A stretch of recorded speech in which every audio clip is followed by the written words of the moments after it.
మొట్టమొదటిసారిగా మన గురువు గారు సమర్పించుకుంటూ స్వామిజీకి లక్ష్మణరావు గారికి అభినామం తెలుపుకుంటూ ఇంకా వేదిక అందరికీ ఇక్కడికి విచ్చేసినటువంటి అందరికీ శుభాకాంక్షలు తెలియజేస్తూ నేను చెప్పబోతున్నది క్లుప్తంగా చెప్పడానికి ప్రయత్నిస్తాను.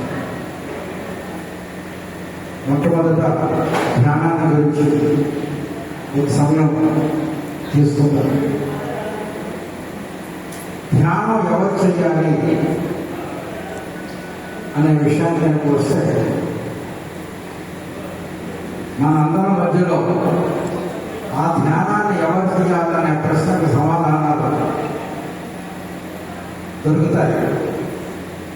ధ్యానం యొక్క శక్తి ఏంటి, ధ్యానం ఎవరికి ఏ రకంగా మారుస్తుంది అని చెప్పుకోవడానికి మన కళ్ళ ముందే ఉన్నటువంటి కొన్ని దృష్టాంతాలని మీకు క్లుప్తంగా వివరించడానికి ప్రయత్నిస్తుంది.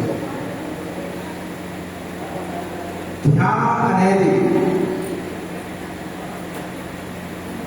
ఒక నాస్తికుడు అంటే భగవంతుడు అనేటువంటి నమ్మకం లేనటువంటి వ్యక్తి ఒక కమ్యూనిస్టు భావాలు కలిగినటువంటి వ్యక్తిని కూడా మన గురువు బ్రహ్మర్షి పత్రిజీ గారి యొక్క ఆశీస్సులు లేకపోతే ఆ నాస్తికుని కూడా అత్యంత ఆధ్యాత్మికత చేయగలిగేటటువంటి ధ్యానిగా మార్చేటటువంటి కూడా ఈ ధ్యానానికి ఉన్నది అని చెప్పి గట్టిగా చెప్పచ్చు. దానికి ఏదన్నా నిదర్శనం పొందదా అంటే ఉన్నది. దానికి నిదర్శనమే మన ఎదురుగా ఉన్నటువంటి రామరెడ్డి గారు. ఆయన చెప్పినప్పుడు ఆయన పరమ నాస్తికుడు, కమ్యూనిస్టు భావాలు కలిగినటువంటి వ్యక్తి. అటువంటి వ్యక్తిని మన బ్రహ్మర్షి పత్రిజీ గారు ఒక జ్ఞానిగా మార్చడమే కాకుండా వారు చేసేటటువంటి సేవలు మీ అందరికీ తెలిసే ఉంటుంది. మానస సభ ఇంతకంటే వేరే రుజువు మనకు అవసరం లేదు. ధ్యానం ఏం చేయగలదు అని చెప్పి చెప్పడానికి మన యొక్క దృష్టాంతరం. ధ్యానం అనేది కేవలం హిందువులకి కాదు, ధ్యానం అనేది కేవలం క్రైస్తవులకే కూడా, ధ్యానం అనేది మహమ్మదులకు కూడా. కాబట్టి మతాలకు సంబంధించినది ధ్యానం కాదు, మతాతీత వ్యక్తులందరికీ సంబంధించిన ధ్యానం అని చెప్పి చెప్పడానికి మన ఎదురుగా ఉన్నటువంటి మస్తాన్ గారు అంటారు. వారిని ఫస్ట్గా నేను కొట్టపాడు గ్రామానికి వెళ్ళినప్పుడు ఎవరంటే మన మస్తాన్ గారు రిసీవ్ చేసుకుంటారంటే ఎవరో వారు ఈ మస్తాన్ అని అనుకున్నాను. ఇలాగా అనిపిస్తే వారు ధ్యానంలో ఎంతో నిండిగా మునిగున్నారని చెప్పి వారి దగ్గర నుంచి నేను ఎన్నో విషయాలు తెలుసుకున్నాను. ధ్యానం ఒక మతానికి సంబంధించింది కాదు, మతాతీతమైన శక్తి. తర్వాత ఇంకా విషయానికి వస్తే ఇక్కడికి ఉచితురాలు కొన్ని విషయాలు నేను వినడం జరిగింది. నాకు వారి పేరు తెలియదు. ఈ ముఖ్యంగా ఉన్నటువంటి వారు రైతు ఇందాక మనతో మాట్లాడారు. వారి యొక్క కర్తవ్యంలో ఉన్నారు. ఈ పత్రిజీ గారు వారికి పరిచయమైనప్పుడు వారు నేను మహా కళ్యాణ మండపం కట్టాలి అని చెప్పి పత్రిజీ గారు అడిగారు. అడిగితే మీ దగ్గర డబ్బులు ఉన్నాయా అని అడిగారు. నా దగ్గర పైసా డబ్బులు లేవని నేను చెప్పారు. మరి ఎట్లా కడతావు అంటే కడతాను సార్ అన్నారు. అదే పనిగా పత్రిజీ గారు వారి కళ్ళల్లో కళ్ళు పెట్టి ఒక 3 నిమిషాలు చూశారట. అదే విధంగా మీరు కూడా పత్రిజీ గారి కళ్ళ వైపు 3 నిమిషాలు అలా చూసి కడతా ఒప్పుకోవాలి. తర్వాత డబ్బులు చూస్తే డబ్బులు ఇవ్వండి వాళ్ళ దగ్గర. ఒక అమెరికా నుంచి వచ్చిన ఆయన దగ్గర ఎవరన్నా ఒక 5 లక్షలు ఇస్తాడేమో అని చెప్పి వాళ్ళ దగ్గరికి వెళితే ఎందుకు వచ్చారు అని చెప్పి కళ్యాణ ఇటువంటి ప్రాణాన్ని కట్టాలని తప్పున్నారట. అయితే మీకు ఏం కావాలి అంటే మా ఒక కప్పు కావాలంటే దాంట్లో రూపు కావాలి అంటే అడిగారు. ఎంత అవుతుంది అంటే ఒక 20 లక్షలు అవుతుందండి అని చెప్పారు.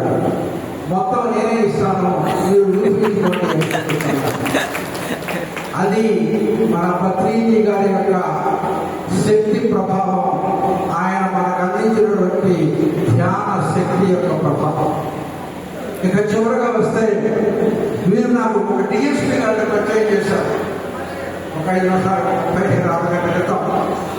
ఆ డిఎస్పీ గారిని ఫస్ట్ టైం మీరెళ్ళి లక్ష్మణరావు గారండి ధ్యానం గురించి చెప్పారట. ఆయన డ్రెస్ లో ఉన్నారట ఆ డిఎస్పీ గారు. మొట్టమొదటిసారిగా వారు లేచి సెల్యూట్ చేసి ఏమన్నారో తెలుసా?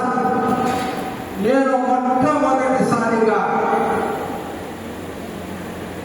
ఒక ఉద్యోగ నిబంధన ప్రకారం కాకుండా నా మనసులో నుంచి ప్రేమ భావం పొంగి, గౌరవ భావం పొంగి మొట్టమొదటిగా సెల్యూట్ చేసినటువంటి వ్యక్తి మీరేనండి అని చెప్పి వారు సెల్యూట్ చేశారు. అది ధ్యానం యొక్క ప్రభావం అనేటువంటి విషయాన్ని ఈ సందర్భంగా గుర్తు చేస్తున్నాను. కాబట్టి రైతులందరినీ కృషి వలదు అంటారు. కాబట్టి ఈ కృషిని నమ్ముకున్నటువంటి మీకు ధ్యానం కనుక మీరు కనుక అలవాటు చేసుకుంటే, కృషి ఉంటే మనుషులు ఋషులవుతారు అనేటువంటి విషయాన్ని మీ కృషితో మీరు ధ్యానం కనుక చేస్తే మీరందరూ ఋషులయ్యేటటువంటి అవకాశం ఉన్నది అని చెప్పి పోతే పిరమిడ్ విషయం గురించి చాలా మంది చెప్పారు. కానీ ఒక డాక్టర్ గా ఒక పిరమిడ్ యొక్క గొప్పతనాన్ని గురించి ఉన్న ఒక 2 నిమిషాలు మాట్లాడతాను. మనలో ఊపిరితిత్తులు అనేవి 2 ఉన్నాయి.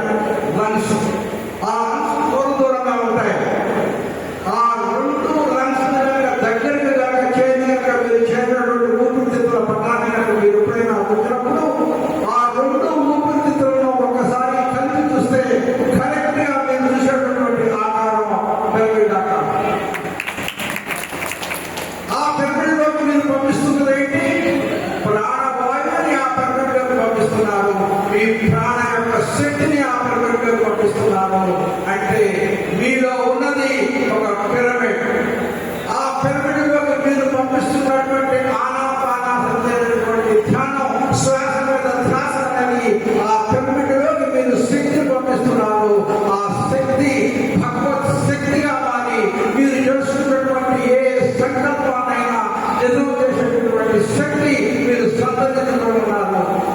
అలా మీరు చేయాల్సింది ఆనాపానసనే ధ్యానాన్ని చేయవలసినటువంటి పద్ధతిలో చేయడమే.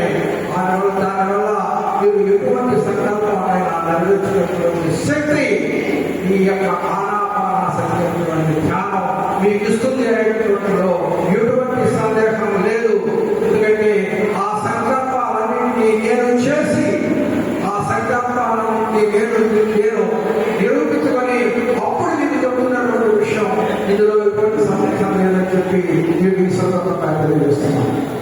ఇకపోతే ఈరోజు నేను దాదాపు 20-25 చోట్ల మాట్లాడాలి. నేను వచ్చినప్పటి నుంచి ప్రతి ఒక్క ఊరు నాకు ఒక కొత్త అనుభవాన్ని ఇస్తుంది. ఈ రోజు నేను పొందినటువంటి అనుభవం ఏంటి తదుపరిగా అంటే, మొట్టమొదటిసారిగా నేను శాకాహార ర్యాలీలో పాల్గొన్నటువంటి ఊరు కడప. కాబట్టి ఈ మధ్య ఇంతకుముందు వేరే ఒక పిరమిడ్ దగ్గరికి వెళ్ళినప్పుడు అక్కడ ఒక శాకాహారం మీద పాత్ర పాడేటటువంటి వ్యక్తి నాకు కనిపించారు.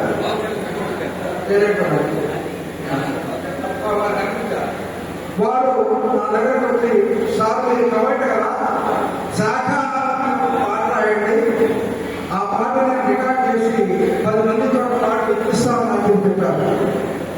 వారు ఆ మాట అనగానే నేను ఇంటికి కూర్చొని శాకాహారం సపరేట్ పాట రాశాను. ఆ పాట రికార్డింగ్ రెడీ అవుతుంది. త్వరలో